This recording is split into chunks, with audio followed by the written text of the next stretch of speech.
Hey, good morning. It's Sunday. It's a Sunday morning here. It's about a little after 11 o'clock. It's November, you guys. Halloween was this past weekend. It was Friday night, so that's why we have we got some pumpkins going on. We got a little festiveness. Festivities. Yeah, a little festivities. Why not? Did you guys have a good Halloween? Yeah, man, I had fun. I went back to my old stomping grounds in Canal Fulton, Ohio, and went to my grandma's with all my cousins, and I led like 50 people around through the allotment since I grew up there. So it was a lot of fun. Pretty cool. That's pretty cool, man. TK, you had a good one, man. It was okay. Our block was kind of dead. I kind of miss passing out candy to the little kiddies, seeing their costumes and, rating them and deciding who gets more candy, whose costume sucks or who's don't. Well, I don't really tell them that, but, that's kind of what I used to do. It's internal. It's all internal. Yeah. Right. But it was okay. Not bad. You give them the Kevin Stefanski. Hey, listen, you got to be better. Okay. Here's some Smarties. It's a half a pack of Smarties. It's not even a full. Hey, listen. Anyway, welcome to the Inside Edge Network, Cleveland Browns and NFL pregame show brought to you by LPV Productions. I'm your host. I'm Chad Bryan. With me, as always, I've got Ryan Mosser and your costume sucks, TK Dandridge over here. I don't know what that's all about, but yeah, I don't know. We're at least you keep it internalized. I think that's good. We got a pretty good. I think we have a great show for you today because, reason 1A for that is, I don't know. It's Sunday, right? Can we just let us rejoice as the Lord has blessed us, you guys, with a week of NFL football without the Browns just totally stinking it up for us. We could just watch NFL games. We don't, well, unless they're on ESPN. If you have YouTube TV, then we'll get to that in a little bit too. That's not a fun one, but anyway. Yeah, we don't have to worry about the Browns ruining our Sunday. We can just go watch. We got Bills, Chiefs, all kinds of matchups going on. Bears, Bengals. Not really that fun one, but we got some matchups that are kind of fun today. Again, you don't have to worry about the Browns ruining your Sunday. And that 1 o'clock start is tough because usually your Sunday's ruined by about 3:30. You already know what's going to happen. By 4 o'clock, it's definitely ruined. Sometimes I don't even want to watch the afternoon game, but whatever. We don't have to worry about that today. Also off this week are the Jets. Possibly planning to be with the bottom three franchises in football, the Browns, Jets, and Dolphins, right? Titans aren't very good either, but the Jets are off, the pushers are off this week, and the Baconeers are also off. So that's, by the way, it's the Eagles and the Buccaneers. If you didn't, I'm sure you caught that. But anyway, I don't know. What do we talk about? Speaking of the tush pushers, though, listen, the NFL trade deadline is kind of fast approaching, right? We got a couple days here. Listen, there's all kinds of rumors. I don't know. The Eagles supposedly are willing to give up 3 first-round picks for Myles Garrett, which, let's be honest, if the Eagles add Myles Garrett to that roster, those first-round picks, they're going to be, the 32nd pick every year, right? Who cares? Right. The Eagles are going to be the damn Monstars if they get Myles Garrett. It's ridiculous. Myles Garrett looks like one of the Monstars. Yeah, he does. He does. He really does. He's about as human, too, I think, if you ever try to block him. I don't know. 5 sacks last week was ridiculous. Even more ridiculous than a loss. Whatever. It's fine. It's still a great personal milestone for him. Listen, also, let's get back to this real quick. Before we talk about the rumors, I did want to say, I was talking with a friend of mine this morning about it being, Halloween weekend, and he brought up a great point. He's a Steelers fan. And, he was saying, it's kind of good that the Browns are off this week. So don't have to worry about Myles Garrett dressed up as Pennywise the Clown or whatever, walking out there and then taking an L on the field like every other year. 5-20 over the last 2.5 or a season and a half or so. Let's dial back so maybe that's a good thing. Maybe that's why the NFL gave the Browns the week off this weekend. We're like, you know what? We're tired of seeing that too.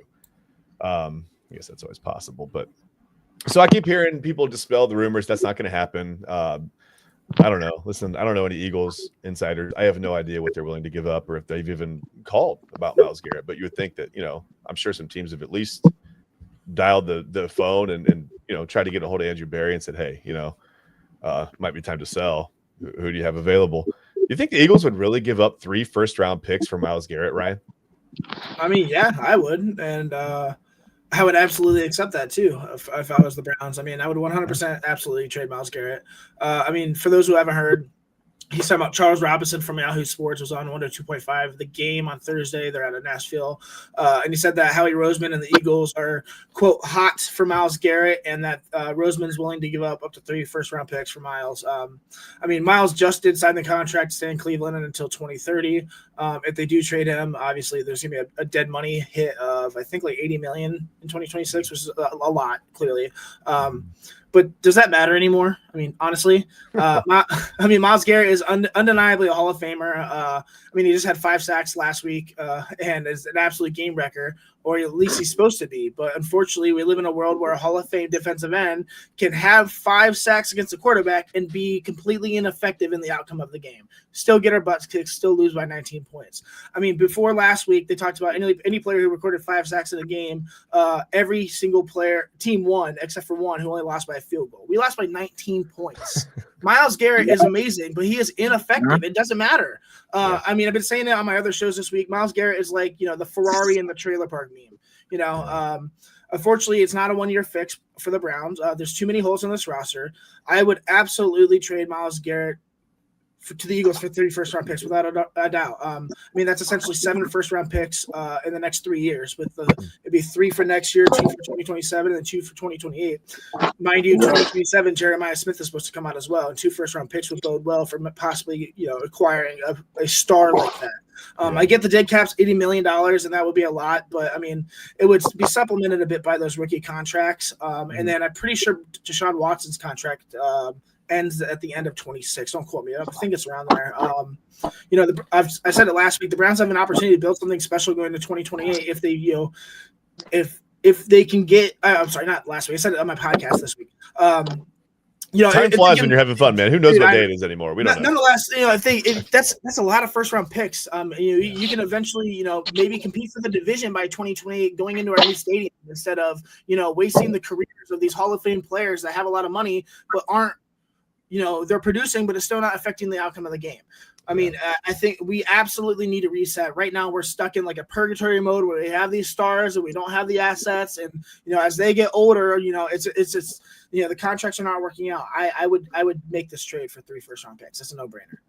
Yeah, I mean, I think if you're the Browns, I mean, what do you? I mean, what is there to? I mean, there's no window, right? People talk about your window all the time. There's no window right now. Right. I think if you can add that many first-round picks and have a chance to add that much talent and that many assets, I mean, it doesn't even have to be picks. I mean, like you said, you can package a couple of them together and go up and get somebody. Sure. I mean, whether it's Jeremiah Smith or whoever, doesn't matter. Whoever you identify as, well, I mean, whoever someone identifies as the top prospect or whatever, because I don't know. Do we trust Andrew Berry and Paul? Exactly. I don't know. That's my next thing. Do we trust him to make those picks? Even if we do trade is another thing. So that's terrifying. TK, if you're the Browns, do you make this trade? Would you take? You guys might disagree on this one, but in the great scheme of things, I think we need more than 3 first-round picks. Especially for a team that is, the defending Super Bowl champions. I'm not really interested in helping someone else cement their Super Bowl story yet again. We've done this multiple times in the past, obviously most recently with Odell Beckham Jr. Then you have to think about other players like, Ernest Biner and Andre Rison and, other players that have played for us, in efforts to win away with us, but then they go somewhere else to win a ring. So, if Howie is that hot and sweaty and bothered, he needs to come correct with a little bit more change. I really don't think 3 first-round picks is enough. The bidding should start at 4, especially for this. Yeah, it is. That's insane. That's not going to happen. I do understand he's going to be 30 on December 29th. I do not care. He's in the best shape of his career. He's clearly the best edge rusher in the game. Now that P.J. Watt is starting to taper off. We're kind of looking at 4 first-round picks. I wanted to add in a player as well. Their wide receiver depth is not that deep right now, especially after the John Mitchell trade. They got Michael Carter II from the Jets, though, so it was a pretty decent swap to get to improve that defense a little bit more. I'm looking at Will Shipley in that backfield for Philadelphia.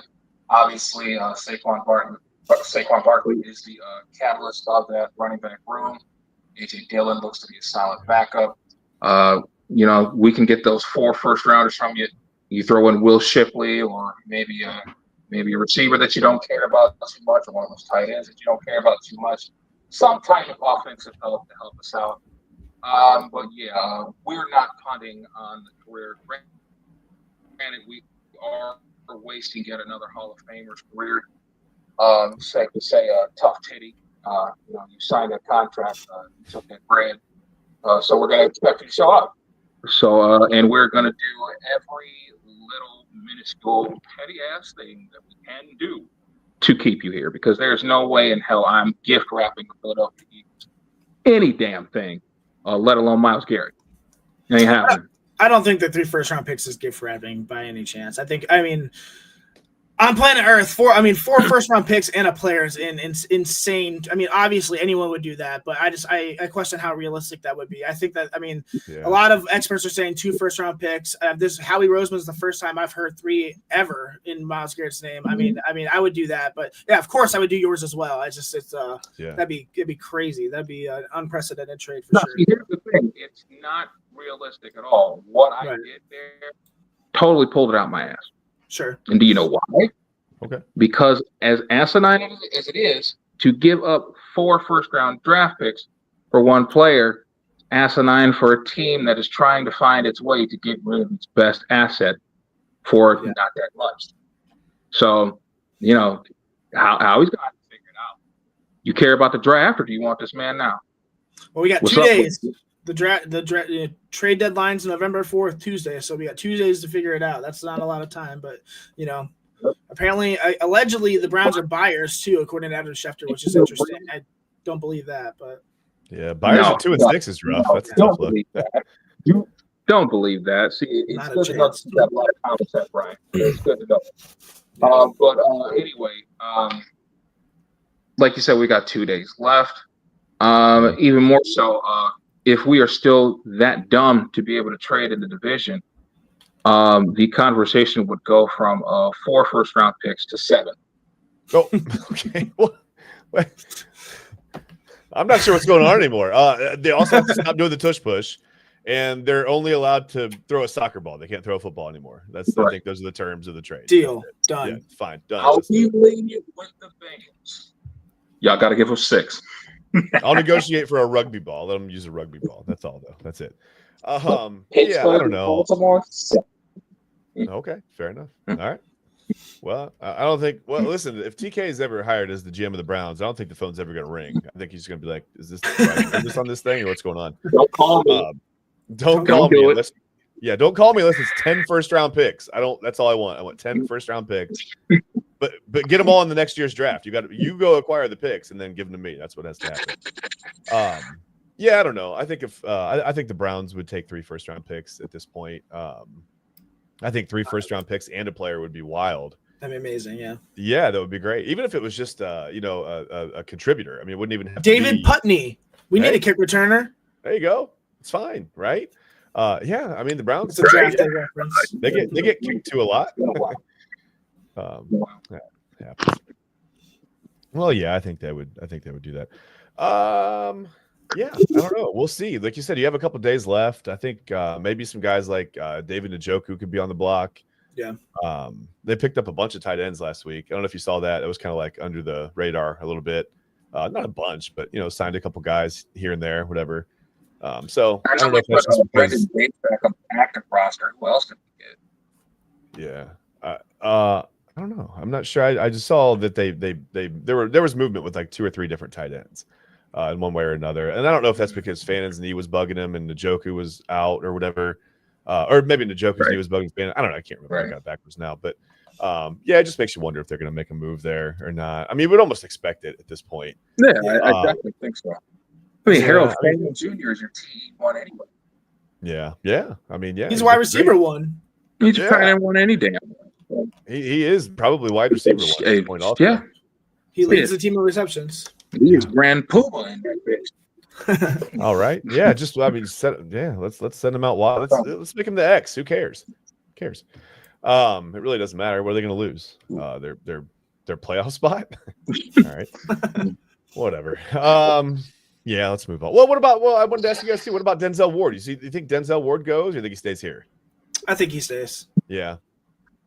I would keep him personally. Yeah. But. I think he stays, but again, anything could possibly happen. And again, obviously we got to think about what type of capital that we can get. Now, I can't go as crazy as I wanted to do with Myles Garrett. Myles Garrett, I can do whatever the hell I want. Denzel, I gotta use a little common sense now. So only 8 first-round picks for Denzel Ward, right? For Denzel Ward, who I still think is very much a top 10 corner in this league, you have to at least get 1 first-round pick at the very least. I think teams are going to tell you, though, that his inability to stay on the field is concerning. I think that's, you know what I mean? I don't think you're going to get. He's played all games this year, though. He's played all 8 games. So, I mean, yeah, that's great. What can you do for me now? It's kind of type of thing. So. That's true. I'll give you that. I mean, that's great. They may put out the fact that he's also 28, 29 next year in April, I believe. So, wow, what a grandpa! What a grandpa! Unbelievable. To be that old. He's that old. Yeah, I don't know. But you're right. Yeah, you're right. I mean, he's getting up there. All right. Well, speaking of getting up there, and I don't know, I don't even know how that's a terrible segue into our next topic. But so we talked about it. You got Halloween background, or whatever we were talking about before the show. Our different, and even on the show a little bit what we did for trick or treat and Halloween and stuff. So I was just wondering, you see the bag of candy, right? Your kids like get this huge haul. I don't know. I mean, you look in there, there's some good stuff. There's some bad stuff. There's whatever, right? There's stuff, some maybe your kids food allergy they can't eat.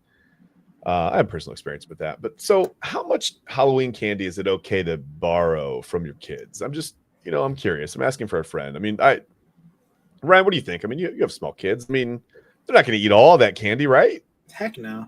Yeah, we do something a little different. We don't do artificial dyes and stuff for our family, so it's kind of hard to do trick or treating. We still go and participate in stuff, but like we do like the bucket swap and give them stuff. But I'll still take those chocolates out and eat those, and they'll have them too. But I'll take out the Reese's Butterfingers Twix. They don't need those, and stash those. Probably eat 2 or 3 at a time. Probably too much. I'm getting a little bit weight already from this week, but I don't think there's nothing wrong with it. My kids are little, so they're not going to eat all that chocolate.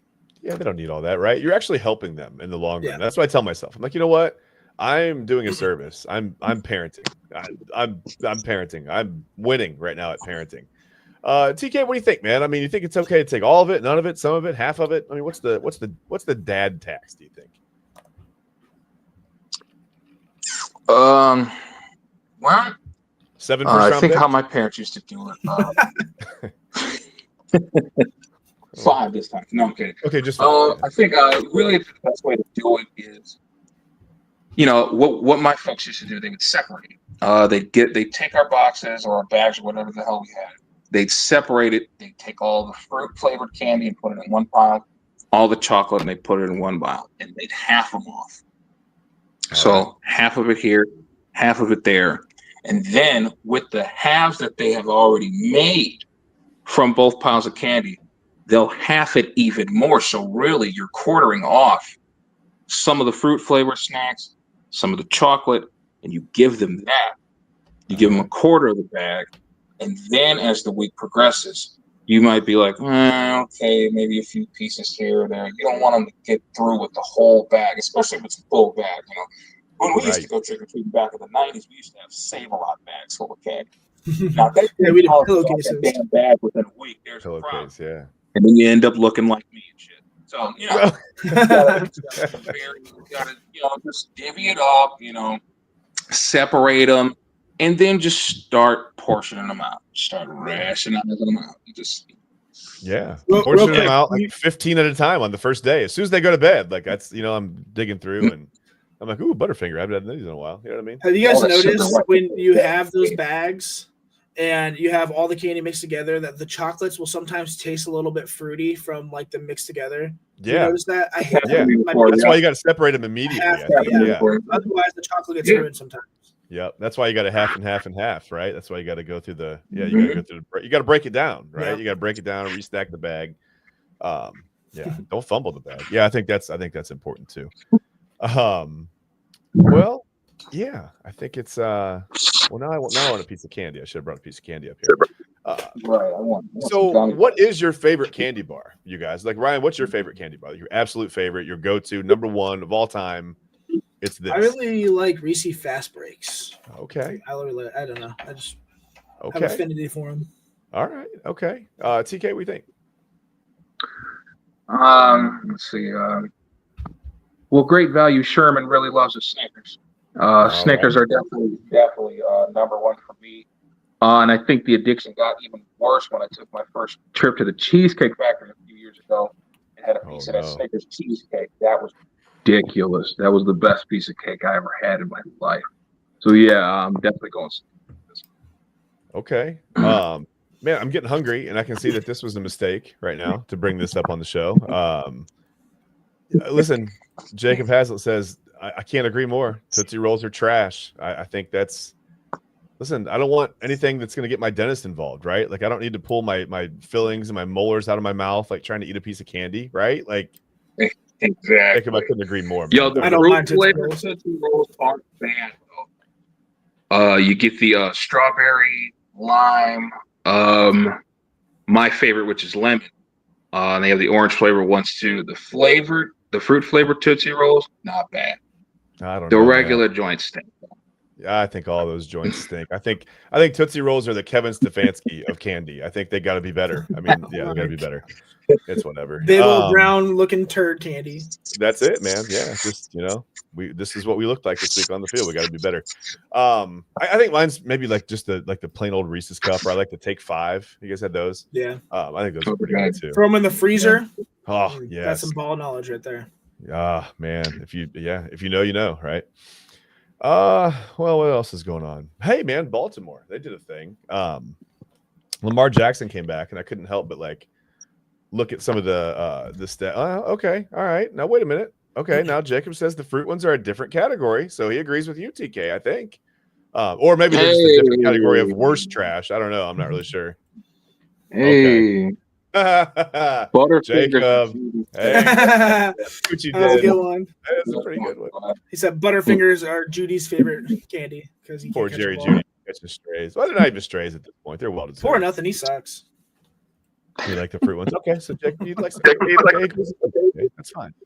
Yeah, Judy stinks. It's whatever. But yeah, the Baltimore Ravens, man, I couldn't help but look at them and go, hey, that's so Ravens. That's dumb. But no, they beat the Dolphins. I know it's just the Dolphins. The Dolphins are terrible against whatever. They're bad. I get it. But Derrick Henry ran for over 100 yards finally. Lamar Jackson was back. He threw for 4 touchdowns. So are the Ravens back? Are they going to win this division? Ryan, Ryan, you answer me first. Yeah, I didn't know who I was talking to. I forgot. Fine. I was thinking about candy. That's all good. I mean, you said it yourself. They beat Miami. I mean, are they even a real team anymore? I mean, they made the Browns look like a competent, good NFL team, which is saying something. I mean, they've got uniforms. They have helmets that match and everything. Yeah. They have the same socks on. I don't know. 28th in total offense for Miami. I mean, not really good. 23rd in total defense. I mean, other than and Shane and Jalen Waddle, they're awful. Their defense is just as bad as their offense. I mean, obviously, it's good news that Lamar is back and healthy enough to play. But this was practically a scrimmage. The Ravens do have a pretty good stretch of winnable games coming up. They play the Vikings, the Browns, the Jets, the Bengals, Steelers, and then Bengals in their next 6 games. Plenty of opportunity to start stacking wins to possibly win this in this week division.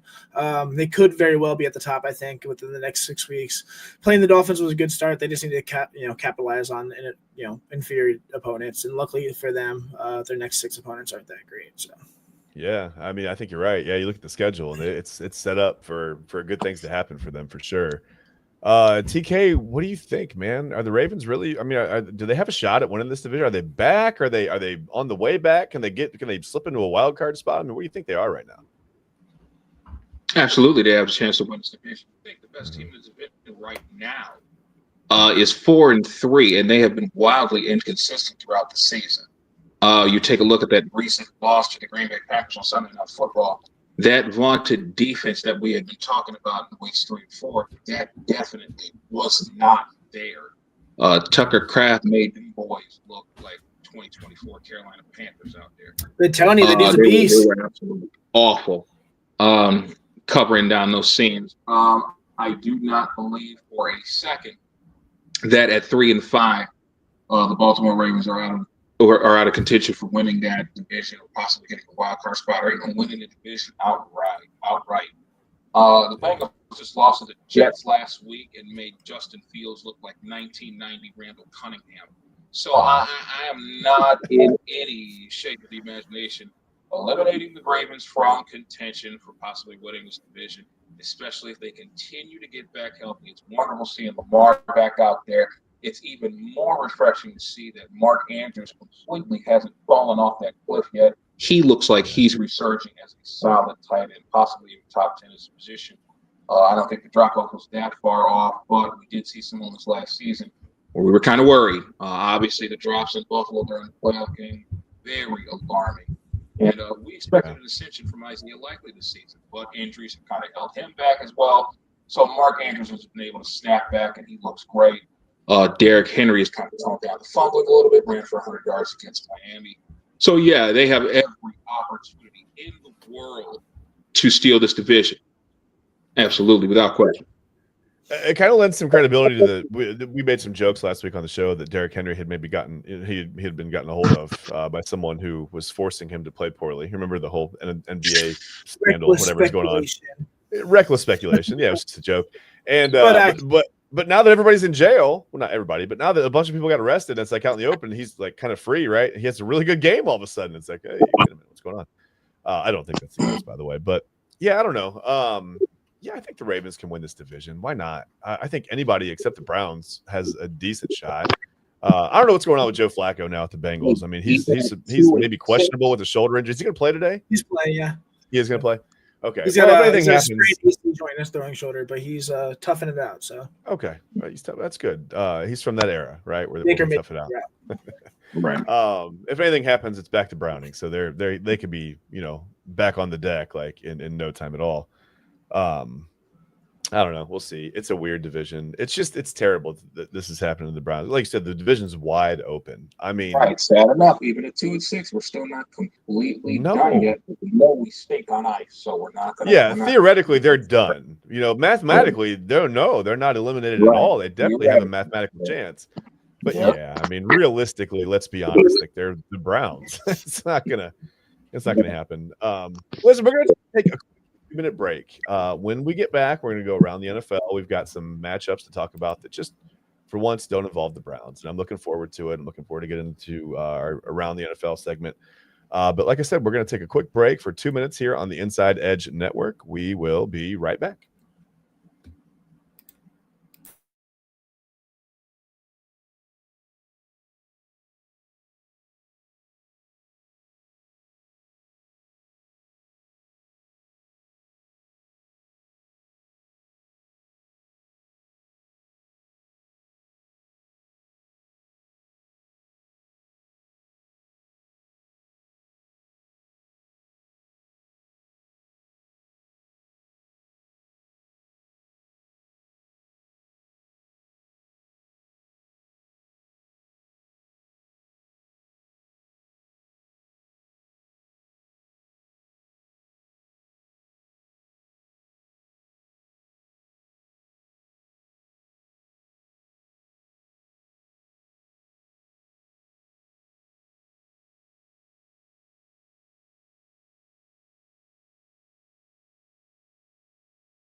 All right. Hey, we're back. We are back on the Inside Edge Network, Cleveland Browns and NFL pregame show. Of course, we're brought to you by LP Productions. We're brought to you by a strong urge for a candy bar right now as well. I am really hungry all of a sudden. I just ate a slice of pizza. Yeah. Oh man, that sounds great. We're going to talk about all the food today, aren't we? This is trouble. We still have way too much show ahead of us to start talking about food right now. You guys are going to make me hungry. I'm going to have to step out. We're going to have to take another 2-minute break in a minute. Halfway through the Around the NFL section, I'm going to take a 2-minute snack break. Right like that. Let's I guess we'll start the Around the NFL. Let's start in the divisions. The Bears are in Cincinnati today. They'll kick off at 1:00. The Bears are a 2.5-point favorite on the road. We talked about, Flacco maybe having some shoulder soreness, tightness, injuriness. I don't know what's going on with him. Does that affect? I mean, I'm sure it affects the offense, right? I'm sure it affects his effectiveness, but affects his effectiveness. That's a lot of wow. Those were words that I used at one time. Well, I don't know. TK, what do you think, man? I mean, Bears, Bengals, does Flacco come out gunning in this one, or the Bengals a little bit more conservative? Does it look like a Kevin Stefanski offense? What do you think? No, I think the objective remains the same for the Cincinnati Bengals. They're going to want to push the football down the field. Granted, on how bad that arm is, I'm sure they're going to take a look at Chase Brown and Samaje Perine early, see how the run game starts off, see if they can, tip that Bears defense off a little bit, get them off their rocker a little bit. Then they can usher in some of the pass, maybe not overwork Flacco too much. But this is a game that I expect the Bears to bounce back in. Again, the Bengals did lose a heartbreaker to the Jets. Granted, they did put up 38 points. Yeah. You still lost to the New York Jets at home. And, so obviously the Bears were embarrassed last week in their loss against the Ravens and Tyler Huntley. This is definitely a snapback week. I don't think Ben Johnson is going to take this one lightly. Neither should the rest of those guys on that Bears roster and coaching staff alike. I got the Bears winning this one. Okay. Ryan, what do you think? Yeah, I mean, this Bears offense is looking better. They're 12th ranked overall right now. Defense is pretty bottom of the barrel, 25th. Caleb Williams is looking relatively better the last couple of weeks. DeAndre Swift looks like he's finally picking up some steam. He's the 11th overall running back right now. And, they still have Robert Dunze, who's a threat, top 15 receiver. The Bengals, yeah, like you said, Joe Flacco's injury is concerning to me. I mean, he's questionable all week. They said he's going to tough it out. Tough it out isn't the right word I would like to use when, starting quarterback. But nonetheless, you got to admire the guy's tenacity and, Sure. just to get out there and give it a go. Their offense is bad. Their defense is bad. The Bengals, of course, 3-5 still in contention for this division. I don't know.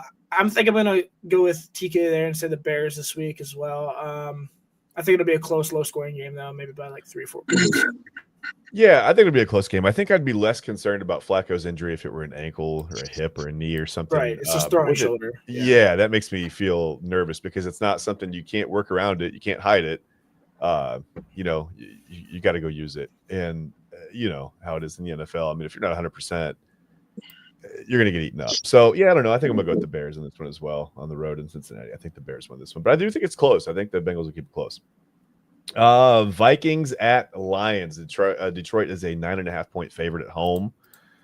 I don't know. I mean, sometimes the Vikings are a weird team to me. Sometimes they look okay. They're kind of up and down. I don't know. Ryan, what do you think about this one? Yeah, I have no faith in the Vikings right now. I mean, Carson Wentz, I think, was their best quarterback on the roster, even with J.J. McCarthy, and now he's out on the IR. Yeah. I don't have faith in McCarthy. He's starting just because I think he has been relatively healthy and not really playing just because, they like Wentz better, and they overdrafted him. We'll see that come to effect.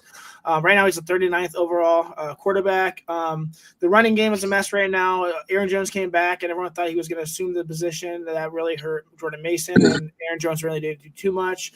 Obviously, they still have Justin Jefferson, Jordan Addison, and TK Hawkinson.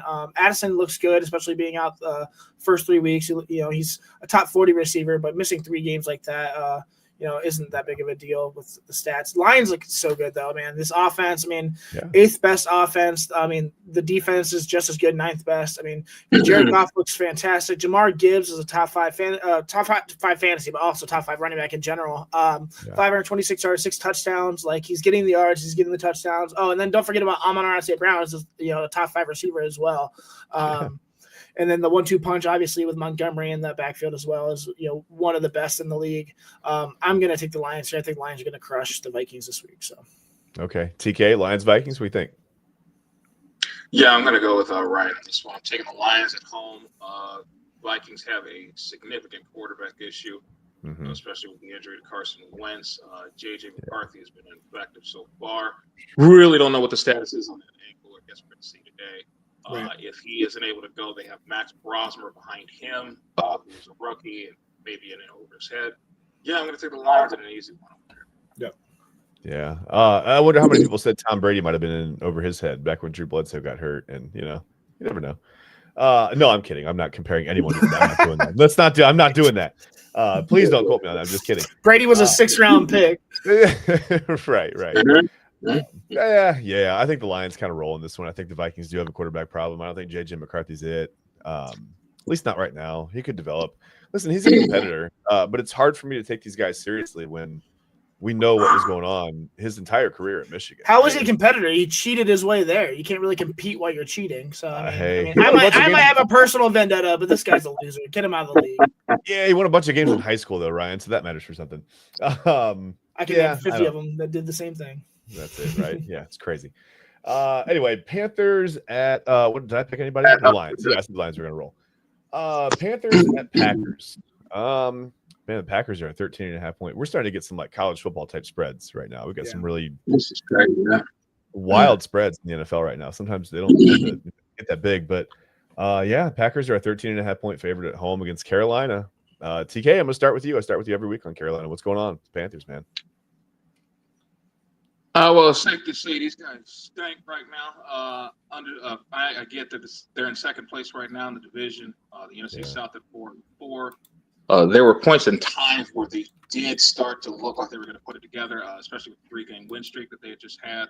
But after getting their asses blasted and handed to them against the Buffalo Bills last week at home, I don't expect another blowout, definitely, but I really don't expect them to be able to go up to Green Bay. It's kind of cold up there today.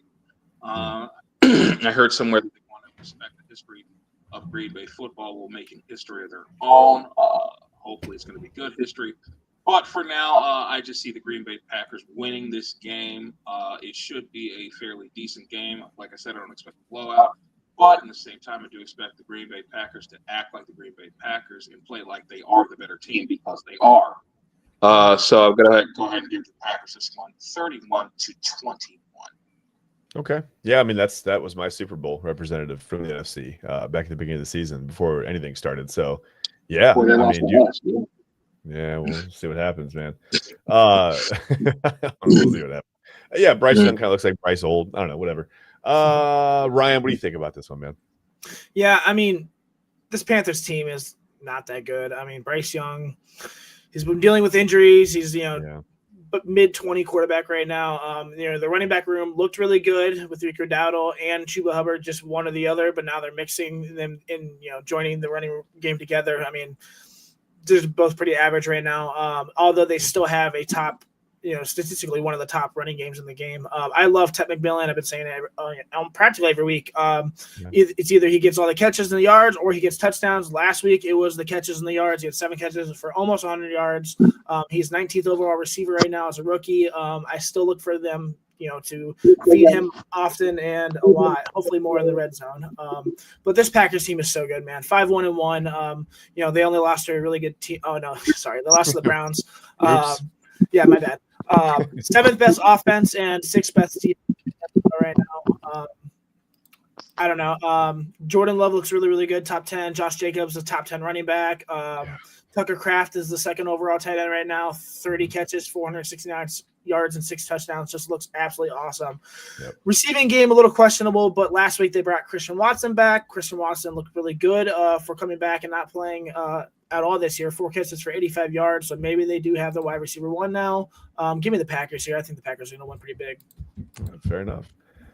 Oh, what do we want to talk about next? Let's do I don't know what game to pick. Let's do, how about Chargers Titans? I mean, I don't know. Titans are at home in this one. Chargers are 9.5 point favorite. Man, the Titans are really bad. I look at like I go back and forth of who. It's not just the worst overall franchise, because I think that's between the Jets and the Browns. But I mean, worst team in the league. I mean, Titans are really, really bad. Ryan, I guess I'll start back with you. Chargers, Titans. What do you think about this? I mean, I think it's pretty Yeah, obvious. I would be smashing everything Chargers right now. I'm not a betting man, but I think the Chargers are going to cover everything. 4th overall offense, really, really good. 7th overall defense. I mean, Justin Herbert is top 5. He's absolute stud. Dating a super hot chick too. It's pretty cool. Amari Hampton out in an hour, but Kamani Vidal last week ran 23 times, 117 yards and a touchdown. Looks really, really good for a serviceable, plug and play back out of Troy, who I loved coming out of Troy. Quentin Johnston, a little questionable right now. He had 0 catches last week. The last 3 weeks, only 2 catches for 30 yards. That guy was a stud. Looks like he was absolutely replaced so far with Vlad McConkey, who McConkey wasn't going when Johnston. Looks like they completely just switched roles. Now McConkey's the 15th overall receiver. He's been, he took off, especially I think, when QJ got hurt, that's when he was able to take advantage of that. And Keenan Allen's still a top 10 receiver. This Titans offense is really, really bad. The worst in the NFL. Cam Ward looks so bad right now. I feel bad for him because, he's a rookie on a bad team with their head coach who was fired. But I mean, it is what it is, man. 26th best defense. They allow over 350 yards per game and 28 total offensive touchdowns so far this year. Tony Pollard is a guy whose name is on the trade block right now, starting running back.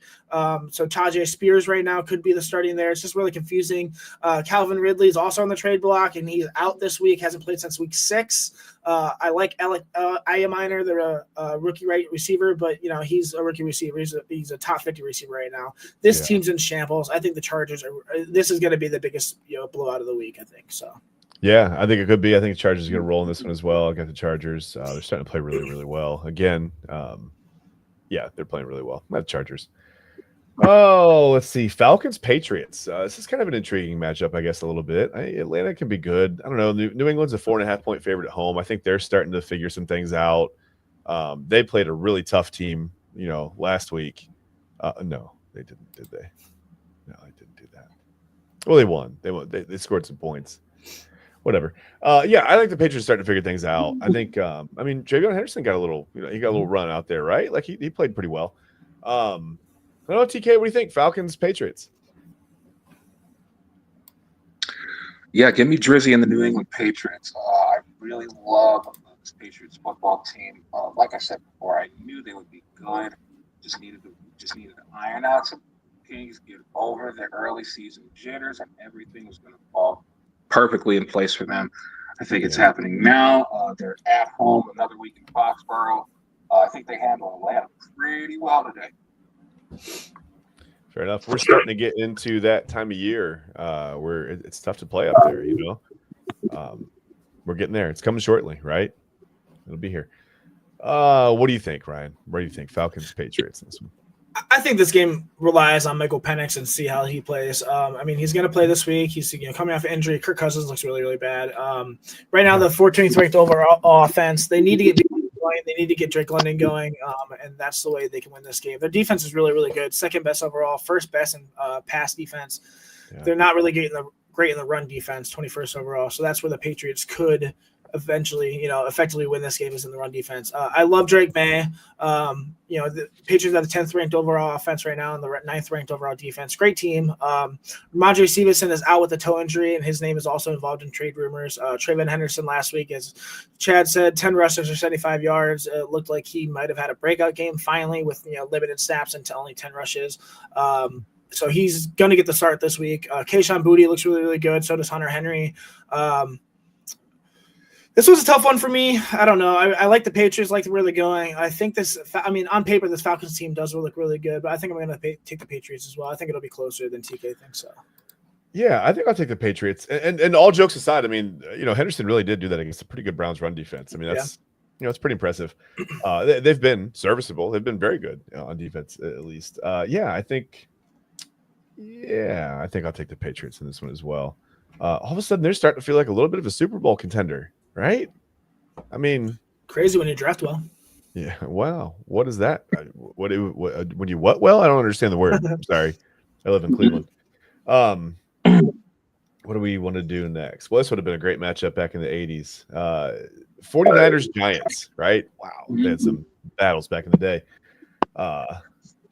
man, Cam Scatterboo coming off just a terrible, terrible injury.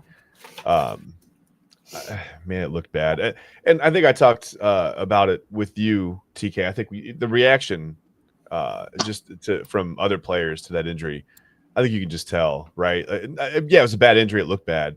But I think you can also tell that how much they care, how much they love that guy, right? He's just an easily likable guy. Absolutely. That was tough. They were really starting to get it cooking, man. He and Jackson Dart together were looking like a fun duo to watch. It looked like the Giants, if they add a couple of pieces, they could be something. And now he's going to have the surgery, and I don't know. His future's probably uncertain. It's just not a good injury. We don't have to get into the medical terms of it or whatever, but yeah, you can look it up, and you can probably, you can deduce for yourself that it's not great for a running back to have that type of lower leg injury. So, the Niners are a 2.5-point favorite on the road in this one. Ryan, let me start with you. What do you think, Giants, Niners? Yeah, I like the 49ers here. I mean, Brock Purdy is questionable to play, but he looks like he's going to be available to play, but he's not starting. Mac Jones is going to get the start. CMC, like I said last week, he's incredible. Not only is he one of the best running backs, 490 yards, 3 touchdowns, but he has now fourth. No, I think he was fourth last week. Now he's third on the receiving yards out of any player in the NFL, including receivers, with 559 and 3 receiving touchdowns. That's wild.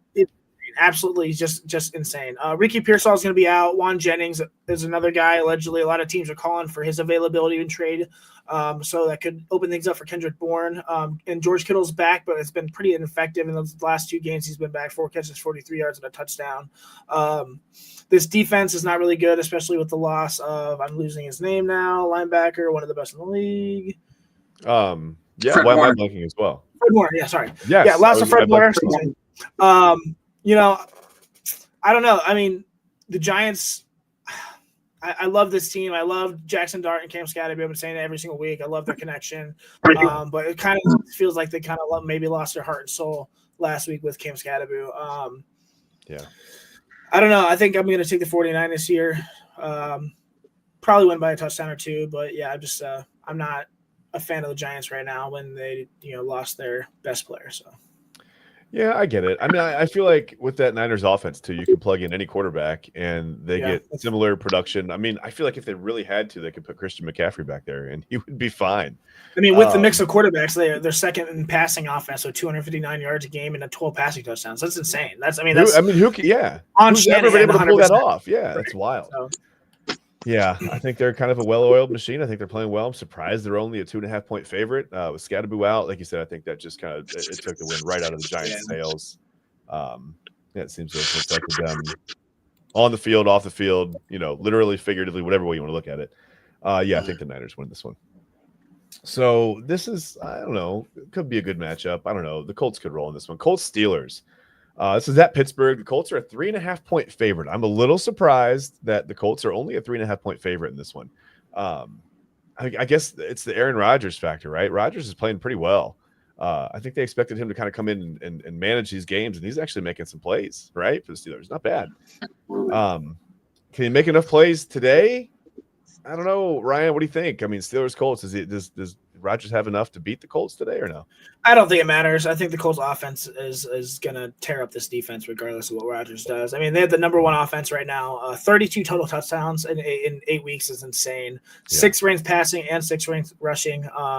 Their defense is not very good, 24th overall. But, I mean, like I said, this offense is electric. Jonathan Taylor is the best running back in the NFL so far this year. 143 rushes, 850 yards, and 12 touchdowns. Also 25 catches for 200 yards and 2 touchdowns. Absolutely animal. Michael Pittman's the 6th receiver right now, and then Tyler Warren, my fantasy Pookie, top 5 tight end. These guys are electric. Daniel Jones, 6th overall quarter. They have top 10 players in every single position on the offense that you need. The Steelers defense, I mean, they are 32nd in passing defense and 18th in rushing defense. There's a lot of opportunities here for the Colts to get ahead early here.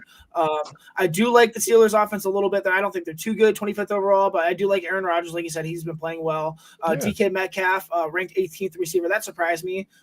27 catches, 461 yards, 5 touchdowns. Very good, stats, but still, there's 17 guys better than him. And this, they have I think 2 games now where they have 3 tight ends that have scored a touchdown. I just don't think there's too much of an offensive identity right now, and only DK Metcalf is the could be the savior here. I think the Colts are going to just absolutely destroy the Steelers at home, and it's going to be glorious. That might be our thing for this Sunday, right? With no Browns game, that'll be our. That's my win. Exactly. There you go. Colts Steelers. TK, what do you got? What do you think? Yeah, I'm going to go ahead and take the Colts. Definitely becoming a believer of Daniel Jones now. I just think we needed to see a thicker sample size of it. Granted, we're only halfway through the season, but he has looked to amend some of the ways, some of the errors of his ways from when he was a Giant. He looks settled. He looks in control of this offense. Not to mention having Johnny Taylor back there running the football is definitely huge. He is my pick for the MVP so far this year. Ryan Spooky is also a beast. I loved him at Penn State. I knew he was going to be one of the best tight ends in the NFL. What a great draft pick. Out of the rookies. Huge L for Ryan Poles, drafting Colston Buffalo for him. I get philosophies may have been different, but at the same time, you have an offense that is predicated on passing the football. Why the hell did you not get the better pass catching tight end? Anyway, I'm going to go ahead and they're both really good. I don't know. Yeah. I mean, I think Tyler's better. No, he is. I agree. I absolutely agree. But I mean, as a prospect, Loveland has great hands still. I think he projects well. I think they could. Yeah, I think it could even out. Much better blocker than receiver. Okay. And I got to see quite a bit of University of Michigan. So. Okay. Yeah. So, but yeah. Anyway, I'm definitely going to go with the Colts on this one. Like I said, Steelers defense isn't really that impressive to me. I don't see them stopping this offense because they can do it through the air or on the ground, so it really doesn't matter. You're gonna have to pick the battles with this one, and this is a battle that I expect Indianapolis to win thoroughly. Okay, yeah, the Colts are rolling, but this is a Steelers type of game to win. It's like sometimes they force teams that are normally they force them into these sloppy, weird 22-18 weird score games. It's really bizarre. And I honestly feel like today's going to be one of those, but I think the Colts just do a little bit too much to get it done. I think it's going to be pretty close, but watch for a weird score like 25-19 or something. It's going to be one of those weird games. I just have this feeling. But I do think the Colts win. So Broncos at Texans. This one's, I don't know, kind of a toss-up. I mean, Houston's a 1.5 favorite at home. Boy, the fact that the Texans keep getting favored in these games where I don't think they're the better team is wild to me. Maybe it's just because they're at home. I don't know, but I think Denver's not bad. I mean, Bo Nix is pretty good. Denver can, I don't know, whatever. I'm not sure what it is, but yeah, Broncos at Texans. TK, I'll start with you. Yeah, give me the Broncos on the road. Broncos are starting to learn how to win away from Mile High Stadium, which I definitely think is important, especially, if you're looking to take that next step from what you guys were able to do last year, obviously winning 10 games. And get into the playoffs, you want to go deeper into the runs. You very well may end up winning the division. They're leading the division now. But, being able to win these road games is definitely going to be clutch for them. Come January, they're going to, be around some adverse conditions. Obviously being away from home, not winning the number one spot in the AFC. But I do think this is a good road team. This is an opportunity to show the NFL exactly how good of a road team that they can be. Okay, fair enough. Yeah, Houston's all over the board. I mean, Houston was really looking like they were on the rise, man. D'Amico Ryans had them playing really well, and C.J. Stroud looked like he was going to be like the first, quarterback from Ohio State to go. I don't want to say not embarrass himself. I almost said that, but that's not. Listen, the NFL, it's hard to play in the NFL. It's not easy to play quarterback. But C.J. Stroud looked like he was going to be the first guy to go make a name for himself, out of Ohio State as a quarterback in the NFL. And it's been rough. And we've talked about the offensive line. Receivers have been injured, things like that. I don't know, man. What do you think, Ryan? What do you think? Broncos at Texans? Yeah, I think this will be a battle of defenses. Texans actually have the best defense in the NFL right now. They're allowing the fewest yards, 266 yards, and only 13 total touchdowns. And the Broncos are the 5th best, allowing 28 more yards a game. So, very good defenses. I mean, the offenses here, I think, are going to be what's the clear difference. I mean, Bo Nix is the 5th overall quarterback right now. Looks so good. 15 touchdowns, 5 interceptions, almost 2,000 yards. The running game is serviceable. They mix J.K. Dobbins and R.J. Harvey, and Cortland Sutton still looks like a wide receiver 1, and Troy Franklin is still a deep threat, who can still catch the ball, any given day. Like you said, Texans are questionable. I don't know. C.J. Stroud, I love him, but he's average right now. He's a little more smack dab in the middle of ranked quarterbacks, and then their running game is really, really bad. Nick Chubb, just as a former shell of himself, it's so sad. I hate Minka Fitzpatrick. He's such a jerk. Woody Marks, as a rookie, he looks like he could be a promising back, but he's splitting half and half with Chubb right now. Nico Collins has been out a few weeks. He's with a concussion. He's actually going to play this week, no injury designation. And the other receivers really haven't stepped up. The rookies, Jaden Higgins, Jalen Noel, both are, ranked 80th pretty much in the NFL right now. So I'm gonna take the Broncos here. I think the Broncos are gonna win by a lot. I really like this team a lot. A top 10 offense and a top 5 defense here. So yeah, give me the Broncos, give me Bo Nix, give me all of it. I mean, part of me, I know the Texans defense is good, but part of me thinks this game won't even be that close, really. Yeah, give me the Broncos. I like the Broncos. So we have to talk about the Jacksonville Jaguars. No Travis Hunter in this one. They're at the Raiders. Jacksonville's still a 2.5-point favorite on the road, though. So they're still favored. What's going on with Travis Hunter? By the way, he's on IR now. He's out. Yeah. Yeah, he tore his ACL. He didn't tear his ACL. He's in. He's out. I don't know what's going on. Maybe it was a little bit too much of a load to play both ways. I don't know. We'll see. Ryan, I'll start with you on this one. Jacksonville at Las Vegas.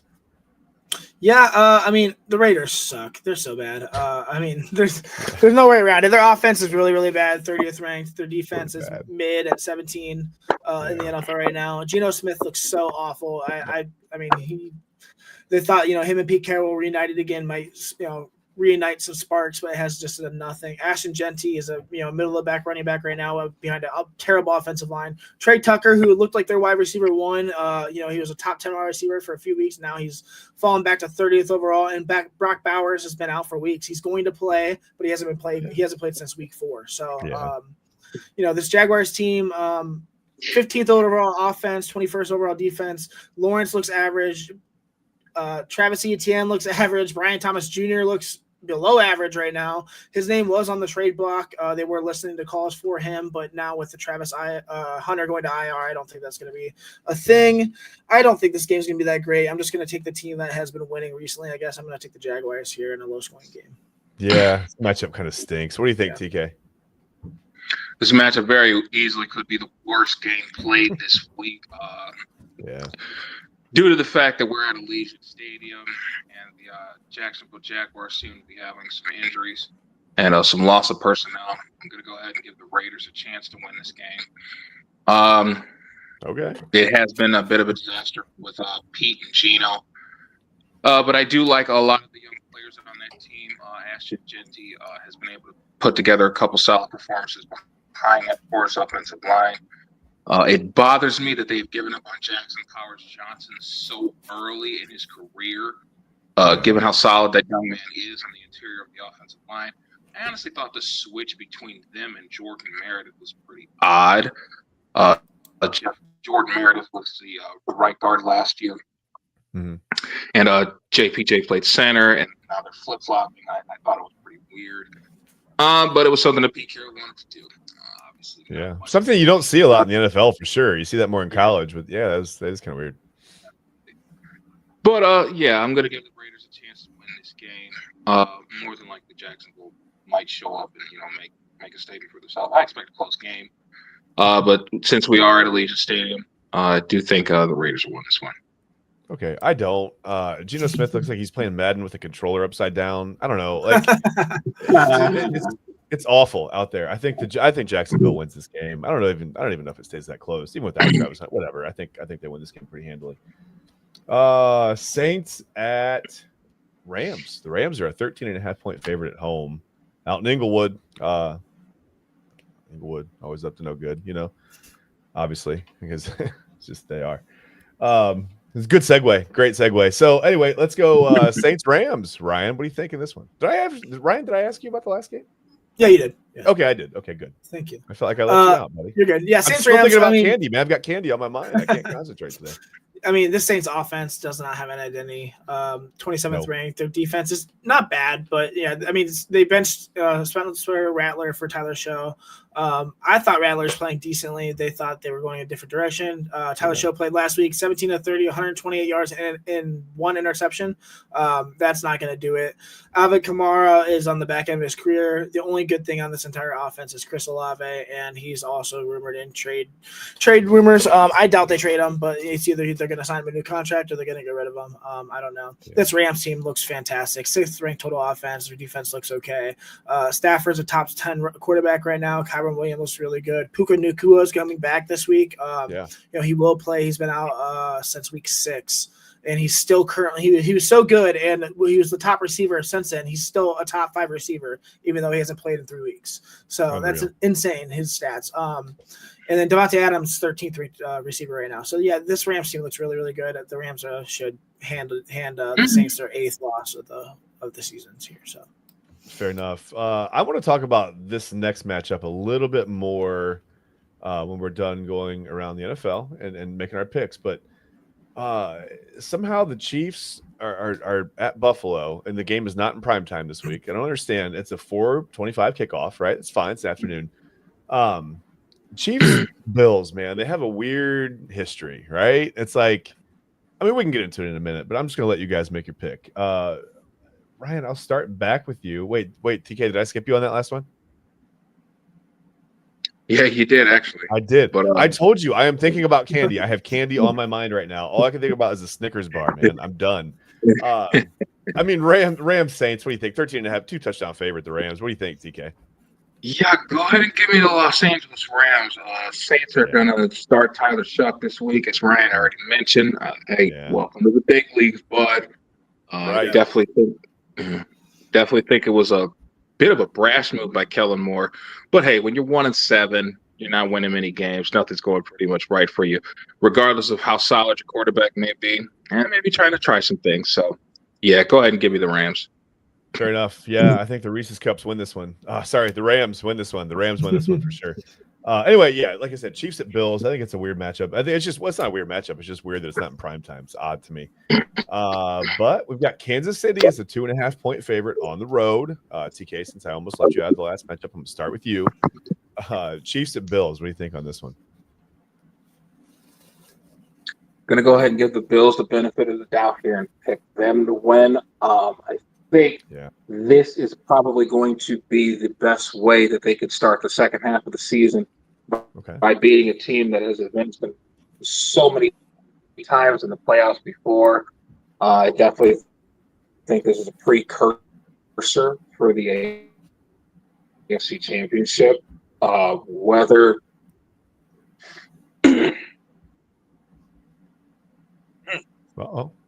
speaking of weather, whether or not this is a high-scoring matchup like the other games have been, I definitely think this is going to be a close game, very entertaining. You might even get some extra sets in here. Take the Bills today. All right, fair enough. I mean, this is what the Bills do, right? Chiefs Bills, right? Let me get to you. This Chiefs team looks really, really good. I mean, they're top 5 in both offense and defense. Pat Mahomes is the best quarterback in the NFL right now. 2,100 yards, 17 touchdowns, 4 interceptions. Also 250 yards rushing, 4 rushing touchdowns. Looks so good. Isaiah Pacheco is out, so look for Kareem Hunt and Brashard Smith to step up. I love Brashard Smith as a rookie, especially catching the ball in the backfield. Xavier Worthy looks like a former shell of himself, but Rashee Rice looks absolutely dynamic. Only been in 2 games this year. Really hasn't played actually since 2024 week 4 because of his injury, and then he also got suspended. So far, 16 catches, 135 yards, 3 touchdowns. The 65th ranked receiver right now. That's in 2 games. That's insane. Jerry Jeudy's ranked the 66th, by the way, in 8 games. Just so you know. So Rashee Rice in 2 games is already a better receiver statistically than Jerry Jeudy. Just so you know. Just hold on. And then Travis Kelce, a top 5 tight end. I really. Yeah, just can't put the comment back up. It seems like you're good. Back with thanks, Jacob, with the Butterfingers. Yeah, Bills. The Bills offense fantastic. Obviously, their defense also looks really, really good.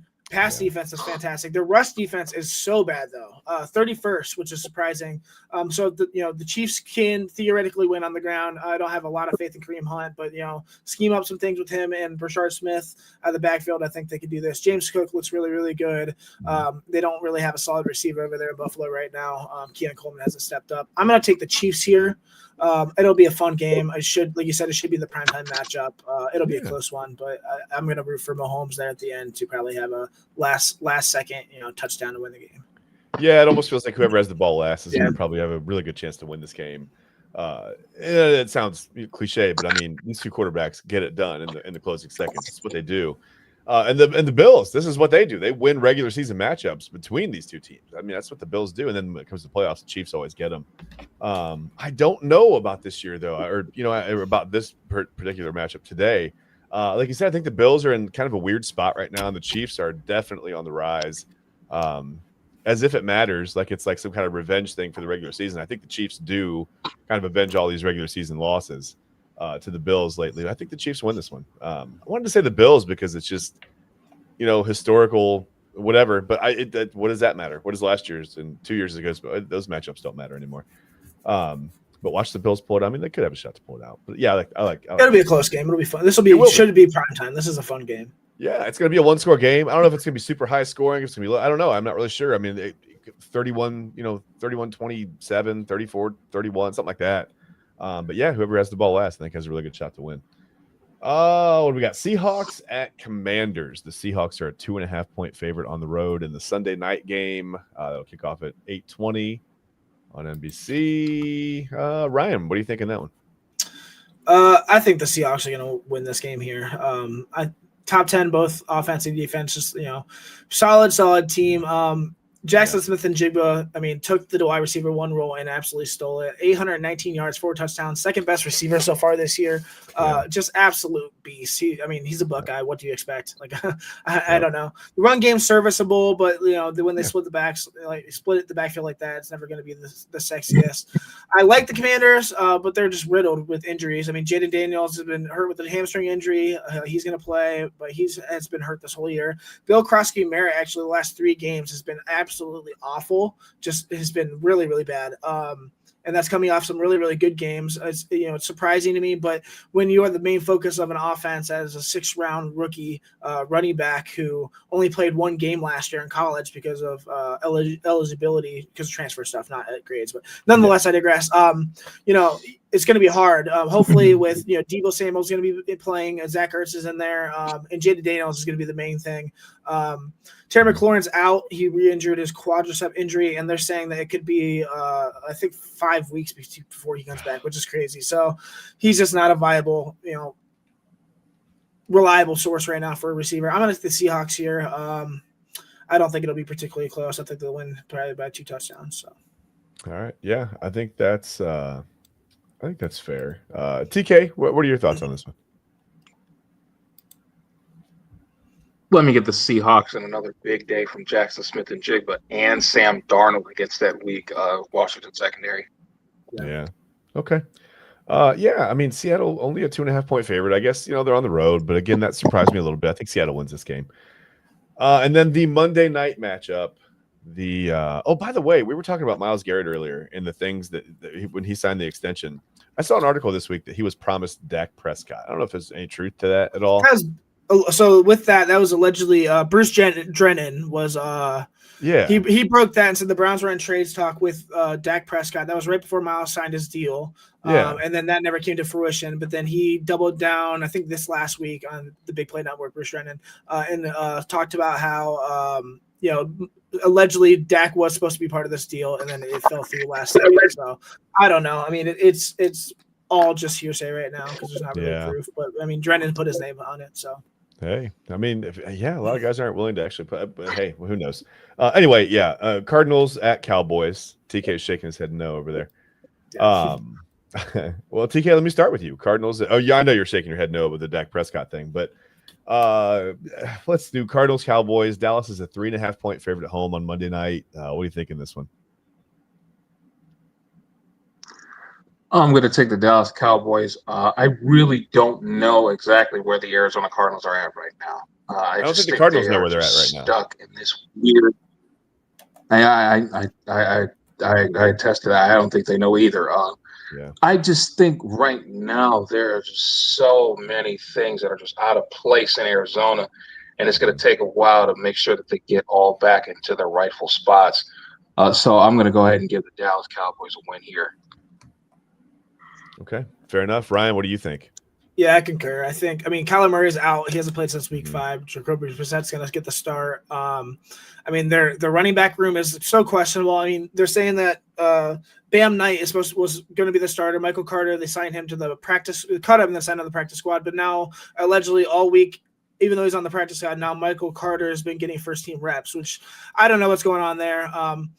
Marvin Harrison Jr. obviously has been somewhat of a disappointment, but I think it's just because of the offensive woes and not having Kyler look at him. Trey McBride's the only good thing on the offense right now. And their defense isn't very good. The Cowboys, their offense looks, it's incredible. First in pass offense, that looks so good, and that was even without CeeDee Lamb for a while. Now CeeDee's back. Their defense is garbage, but for some reason they can still find ways to win. Javonte Williams is top 5 running back. Dak's top 10 quarterback. CeeDee Lamb mixed four games, but picked up right where he left off. 12 catches for 184 yards and a touchdown the last 2 weeks looks fantastic. And then Jake Ferguson is the top overall tight end, and George Pickens is top 3 receiver right now. So that offense, I don't know. Regardless of how bad their defense is, their offense continues to just absolutely dominate. I'm going to take the Cowboys here, and it's going to be a bloodbath. So yeah, I think it's 3.5 point spread was a little surprising to me on that one as well. I don't know. Maybe you want to keep the Monday night game watchable and not put a 14.5 point spread on there. Oh, we got TK back for just a second. There he is. I think I clicked him in and he clicked himself out. Sorry. Yeah, I think I'm going to take the Cowboys on this one. I don't think it's even going to really be that close, like you said. Horrible Monday night game. And when we get back, we're going to take another 2-minute break here on the Inside Edge Network. Speaking of a horrible Monday night game, we have to talk about. I just don't understand how in the world that Chiefs-Bills game didn't get selected for a primetime, didn't get flexed into a primetime game. I don't get it. I don't get. Maybe I'll ask if you guys get it. I don't think anybody gets it. Looks like we don't get it. But yeah, just in 2 minutes we'll be back, and like I said, we'll talk about that. And we'll get to some more on the Inside Edge Network, Cleveland Browns and NFL pregame show brought to you by LPV Productions. We'll be back in 2.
And welcome back to the Inside Edge Network, Cleveland Browns and NFL pregame show. I just produced a Dunkin' Donuts coffee. My wife was out and about this morning and brought me a Dunkin' coffee, so I had to take a break and go get that. It's not a candy bar, but it's pretty awesome. So thanks to my wife. Right. I appreciate that. So let's just talk about. I don't understand how the NFL does their scheduling, because as a scheduler, right? I get when certain teams surprise you. You know, and there's a really big matchup in like week 10 or whatever, and you're like, oh, this is Chiefs Bills. I mean, this is as big as it gets in the AFC over the last, I don't know, what, 4 or 5 years. How in the world was this game scheduled as a 4:25 start? I mean, how does that even? Like I said, I don't know how you couldn't have flexed it into a primetime game. I don't know why it wasn't originally scheduled to be a primetime game. I'm not really sure I understand why. TK, any insight? I mean, do you know how this works, or why this happens? I wish I knew. I wish I knew what to tell you, Chad. But yeah, this was definitely a game that should have been slated for either tonight or Monday night. Definitely would have been a banger. But you know, I guess the NFL didn't see it that way. But a 4:25 isn't too bad. That's not bad, but you think they just like people are getting sick of these two teams going at each other. I mean, we'll throw them in the afternoon. It'll be fine. It'll be on CBS or whatever.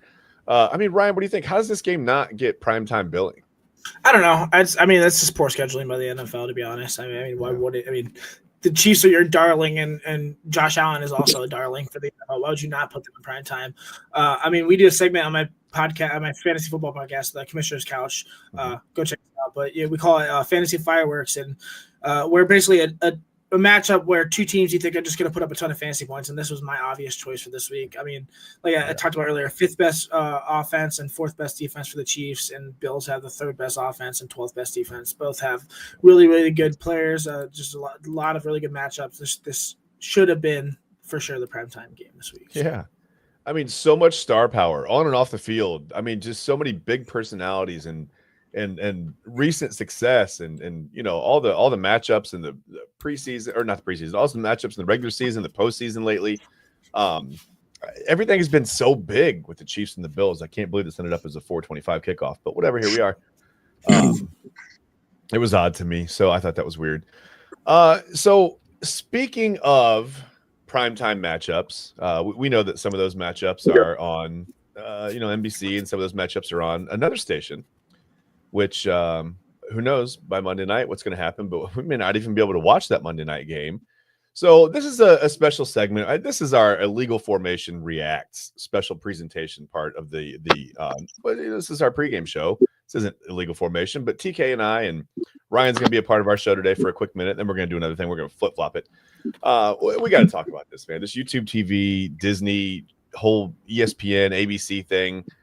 Why in the absolute world, Ryan and TK, whoever wants to pop in and answer this first can just, I don't care. Raise your hand, do whatever you want. Ring the bell. We have a bell. We don't have a bell. We need a bell. Why would they do this? Why? It's like every 4 or 5 months they bicker over money, right? Over hundreds of millions of dollars. That, I mean, both companies are just literally filling swimming pools and like swimming in $100 bills, right? They're doing the I don't know, the backstroke or something. I don't know. I'm trying to think of a stroke.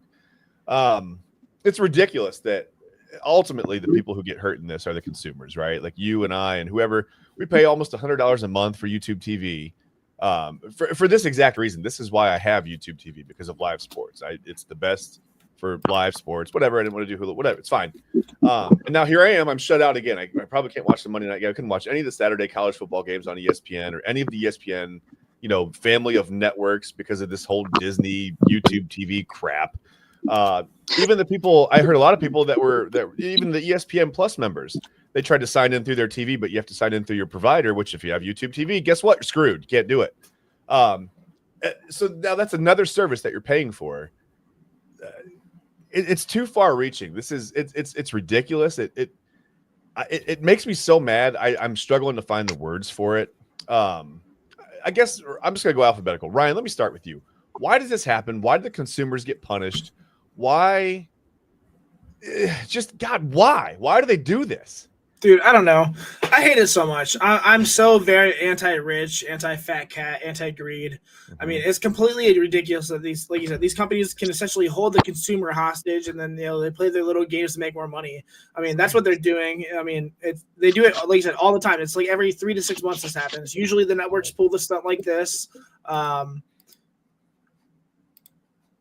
Sorry, press the wrong one. Yeah, they pull a stunt like this, and then it works. And then, after threatening to take it away, they come to some conclusion. But this time it didn't. I mean, the consumer ends up getting screwed, and it's, completely – it's greedy BS.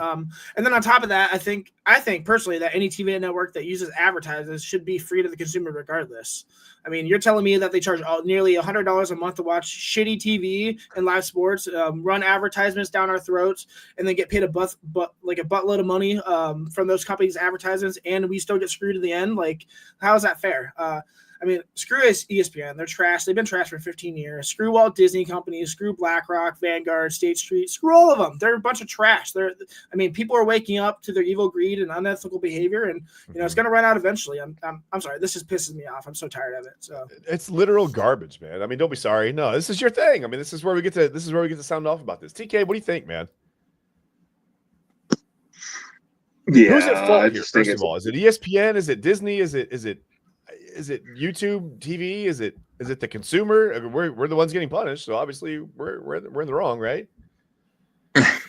I think it's a collaborative effort between all the big name companies. Somebody somewhere should have been able to find some type of level ground to be able to keep this thing going, because as they can see, a lot of people are invested into this, including all of us, which is kind of a backbreaking thing to think about. But at the same time, this is another greedy ploy to try to scoundrel more money for an even lesser product. Like, TV has gotten so much worse in the last decade plus.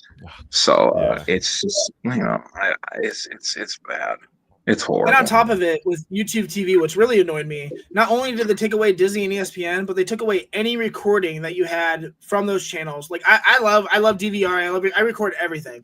And my kids wanted to watch Bluey yesterday, and I couldn't because I don't have Disney Plus. I have YouTube TV, and now they take away all the recording. It's greedy bullcrap. We are the ones getting screwed. It's so stupid. When you mess with the kids, man, that's crossing the line, right? Like, you can't, like, that's just. I could say things, but I feel like we probably wouldn't be live anymore. Probably get kicked off YouTube. I'm so angry about it. Honest with you, to be honest with you, I'm so angry. I'm so just it's so unnecessary. We're just pawns in a game, a constant back and forth battle over a couple of $1 million to $2 billion companies. I mean, it's it'd be like, Ryan, you and I shutting TK off the show because we're arguing over 3 cents. I mean, it's just it makes no sense at all. It doesn't even like. Wait, you guys are getting paid? Should I have not said that? It is absolutely unbelievable. It does. It pisses me off. And it's not just about, I don't know. You just don't really get that much time to sit down in front of the TV and watch, like, whatever. I love watching college football, right? Right. Didn't have a ton of time to watch yesterday anyway, so it's not like I was personally affected as much yesterday. But in the fall, I mean, I feel like those Saturdays are sacred to me. Like, it's my favorite thing to watch on TV anymore. I'm a baseball guy. I'm a big baseball guy. I played baseball for years. I played in college. I played after college. I played for a long, long time. And I'd rather honestly sit down and watch college football. I love Saturdays in the fall. And when these companies bicker over just a few dollars here and there, and like you said, hold the consumer at hostage, it really just it's hard to find the words. It's so aggravating. It's so irritating. It really makes me feel angry. It makes me feel really, really angry. And there's nothing you can do. I think that's maybe what makes me feel the most angry about it. There's just nothing you can do. It's absolute garbage. It's Bush League. It's nonsense. It's childish. It's petty. It's greedy. It's everything literally.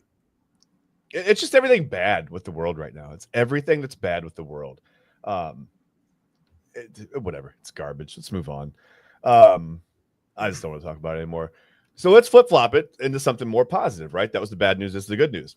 Now we're going to do a Commissioner's Couch special presentation, right? Let's take a look at it. Just a quick look at the fantasy outlook, because I know you guys want to check your fantasy lineup, so we'll get you out of here. Don't worry. Let's do a quick Ryan Mosser fantasy outlook Commissioner's Couch special for the remainder of 2025-2026 season. Who are your go-tos? Who are your wins, your losses? Who are your pookies, your non-pookies? Who are your whatever? I don't know. I can't think of another name. So I didn't actually name a lot of players here. I just gave a little strategies here and there. I mean, this year is unfortunately, the year of injuries for many fantasy football owners this season. I mean, it feels like there's an endless list of like fantastic fantasy players that have underperformed due to lingering ailments, and that's just unfortunate. Yeah. The back half of the season starting, fantasy football managers should prioritize players with favorable schedules for the back half of the season. Clearly, they need to monitor injury trends and then always watch the waiver wire. Trade and waiver wire moves are the only way to improve rosters at this stage, I would say. And a lot of teams right now, trade deadlines are coming up within a week or two, so you don't have a lot of time. So pretty much only way to improve your team is waiver wire. You can't really rely on the draft capital of your players at this point. It is what it is when talking about a player who's drafted. Many will hold on to a player just because of his name and not because of what he's been doing lately on the field. At this point, don't be afraid to hit that waiver wire and make your team better. I mean, guys like Brian Thomas Jr., 35th overall fantasy receiver right now. Travis Etienne, who had a great start to the season, 20th overall and declining. Even guys like CJ Stroud, he probably drafted, third or fourth round as the 15th overall quarterback, which is okay. But like when you look at Tua is the 12th ranked. So and Tua is in a way worse offense. So CJ Stroud is significantly underperforming. So I would look for, guys like guys that are on the waiver wire, value charts, you can go to different websites and find value charts to help quantify trade equities across different formats. A lot of people like to use value charts. I warn that you should use them with a grain of salt, though. Not every value chart is completely realistic and should be used as a guide more than absolute fact. Like nothing aggravates me more in fantasy when I'm trading for something and they're like, oh, hold on, let me send you a screenshot of what this website randomly says is more, is a better trade, and they're gonna screw you over on just a little things here and there. Who are you trading with? Paul DePodesta, by the way? Dude, I'm in 15 leagues. I'm in 3 college fantasy football leagues. I do a lot. Yeah, so that's impressive. Yeah, it's fun, but it gets pretty competitive there. So and then I think one of the main things right now you should be doing, playoff schedule analysis is critical for your teams. Usually fantasy football playoffs start week 15 of the NFL season and go to like 17 or 18. So it's important to check out your players' matchups for those weeks. Like with week 15 to 18 matchups can swing championships, truly. Teams like, the Ravens who play Cincinnati, New England, Green Bay, and Pittsburgh week 15 to 18. Texans, Arizona, Vegas, Chargers, and Indy. Not too great. I would say clear those, but then you look at the Buccaneers, Atlanta, Carolina, Miami, and then Carolina again. Baker Mayfield's going to tear up the field in the air through that game. So definitely check your matchups there, and week 15 to 18 is where you want to have the best matchups of the year. So that's what I would do. That's what I would do for the remainder of this season. So. Okay, great. I love it, man. And please remember to check out the Commissioner's Couch right here on the Inside Edge Network. I mean, you see just that quick snippet of how much information, how much knowledge Ryan has. He and his you guys do a great job. I think it's a fun show to watch. I like to pretend that I have a fantasy team when I watch your show because I know what would happen. I mean, if there's 8 guys in the league, I'm finishing 9th. Like, it's going to happen. That's right there. Hey, sometimes it happens to everyone. So next year, listen, I'm gonna watch your show for a year. Okay. I'm gonna study. I'm gonna screenshot all the charts. Right. I'm gonna Paul DePodesta this, and I'm gonna get into a league. Maybe not 15 leagues because that sounds like a lot to me. I'm gonna get into a league next year, and I'm gonna win it, man. I'm gonna finish in the top 10, so it'll have to be an 8-man league. But and listen, a real quick note about our Bills Chiefs, or about my Bills Chiefs point. Our producer Double A says that the 425 doubleheader game typically draws more viewers than those Sunday or Monday night games. So. There you go. Maybe I stand corrected on that one. Thanks, Double A. I appreciate chiming in. And one real quick thing. We just want to talk about the Browns before we get out of here. Almost got out of it. Almost. Yeah, you thought I was going to let you go, but no, it's not going to happen. I just want to I've been looking at – I just looked at stats because it's like the halfway point of the season and looking through stuff. The wide receivers obviously have not put up the numbers that we've hoped for as Browns fans. Whose fault is it? I mean – TK, is it the receivers? Is it the quarterback flux? I mean, the quarterback situation has been a little bit of flux. Is it Kevin Stefanski? Is it Andrew Berry and Paul DePodesta? Is it Jimmy Haslam? Is it the pilot Flying J? I don't know. I mean, who do we blame? Because it seems to be the same thing every year. I mean, Judy had a nice year last year despite the drops or whatever. But other than that, it's just there's no consistency. There's no I mean, the wide receivers don't look like they're able to do really anything. So whose fault is it, man? I mean, where do we look? The answer is yes. I had a feeling you were going to say that. Yeah. Granted, we do need to put a boatload of this on the receivers. Mm-hmm. Definitely the performance in week 1, I definitely think was a side note of things to come for the rest of the season. And damned if I was right. Yeah. Granted, we have had some lackluster quarterback play. It was very up and down, very inconsistent with Joe Flacco. It started off good with Gabriel, but now it looks like we're just getting disappointed more and more each week. Outside of the Miami game, because that was a game that we didn't really want him to throw the ball anyway. It made no sense, especially in winds and the monsoon that ensued during that game. So, yeah, it made a lot of sense. Just keep the ball on the ground. Yeah. But, the answer is yes. It's everyone's fault. It's the receiver's fault. It's the quarterback's fault. Kevin Stefanski's fault. Chad O'Shea's fault for buttering these guys up unnecessarily. So, the answer is yes. Everybody. Listen, I'd actually go the other way. I thought Flacco was doing a nice job of putting the ball on the money. The first, a few weeks or whatever with the Browns. I thought he was doing great. So there, I think you can blame the receivers. But I understand, like you practice with a guy, and that's the guy, right? And then suddenly after week 5, he's gone. I don't really blame the receivers for a little bit of a drop off in production here. I mean, listen, you're running routes over and over and over again with a quarterback who has trouble throwing the ball more than like 15 to 19 yards downfield, right? It's very inconsistent. It's a little bit different taking the ball from a lefty, I think. There's been a lot of issues where it's almost like you can't blame the wide receivers for not really. I don't know. They just you catch guys sometimes not looking for the ball. Why would you? It's rarely on time. It's rarely on point from Dylan Gabriel. I don't know. It just seems like, what do you really expect from him? At least when you have a threat back there to put the ball on the money, on your hands, on whatever, in a spot, in a window, whatever you want to say. I don't know. I mean, there's a reason to run a route with some life and some spirit and look back for the football. I don't really blame these guys right now. I mean, yeah, it's kind of their fault, but man, it's almost like blaming CJ Stroud for the whole Texans situation, right? Like there's just a lot of moving parts, a lot going on there. Ryan, what do you think? It's funny. I actually said the answer is yes, yes, and yes. Just like TK there. I mean, Dylan Gabriel has been inefficient and unreliable. Kevin Stefanski may become the greatest, used car salesman of all time, but he sucks at NFL head coach. And Andrew Berry can't evaluate a wide receiver if his job depended on it, which apparently it doesn't. So apparently not. Yeah. I mean, at the end of the day, the blame starts with Andrew Berry. If you've seen his wide receiver picks in general, I cannot talk.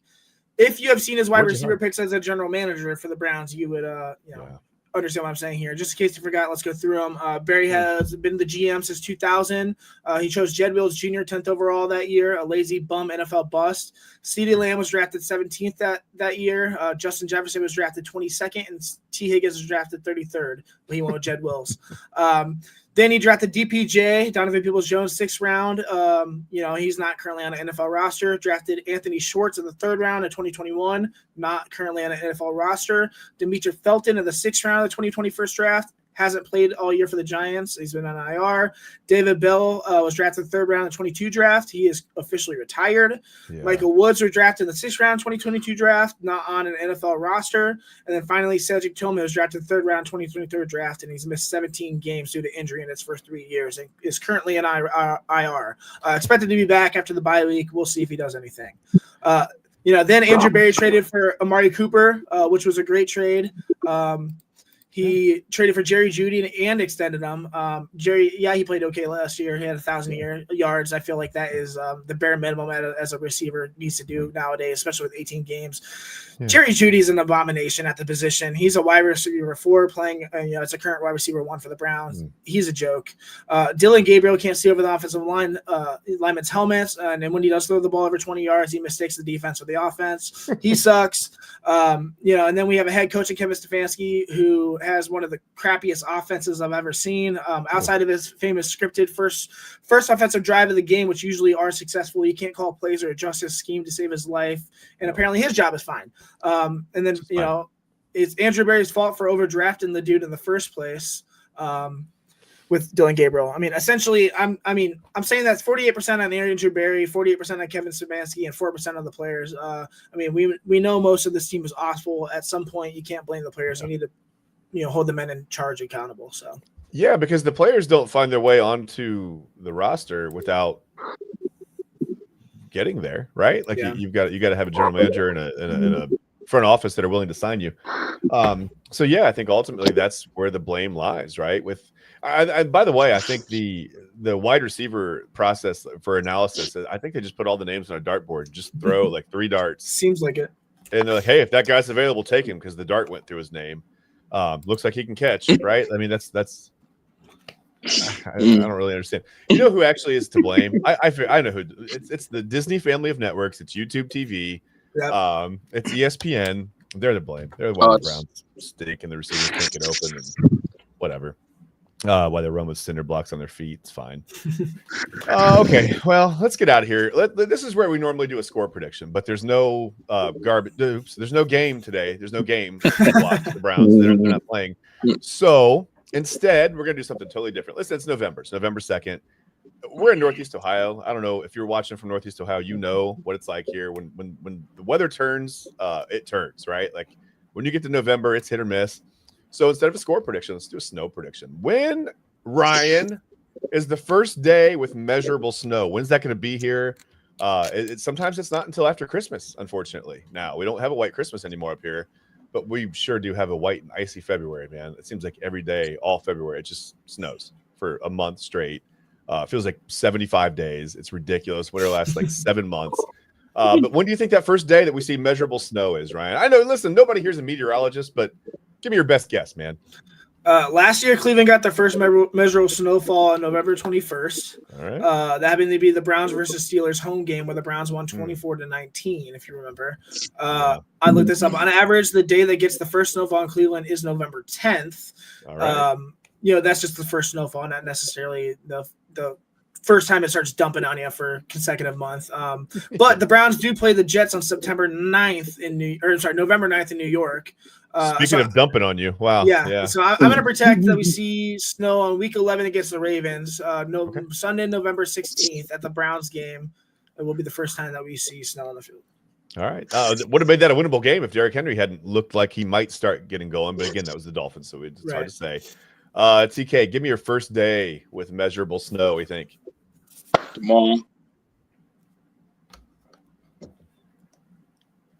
Tomorrow. Oh, you said tomorrow. Wow. Okay, fair enough. We're just gonna pile on. All right. Tomorrow. Why not? I have no idea. It is cold today. It got colder overnight too. I went outside and it was like I was outside late and then I was outside later. It felt like it dropped like 20 degrees. And I thought, well, my anemic self is in the house. Yeah. Real quick, Aaron Rodgers appears to have injured his throwing hand during pregame warmups, so that's something to watch for the Steelers. So. Did he get tackled by a teammate again? That was insane. That reaction was so funny, dude.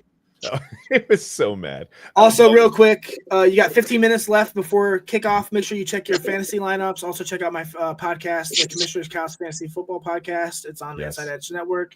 And also check out their podcast as well, which is – I forget the name. It is called – I got it right here.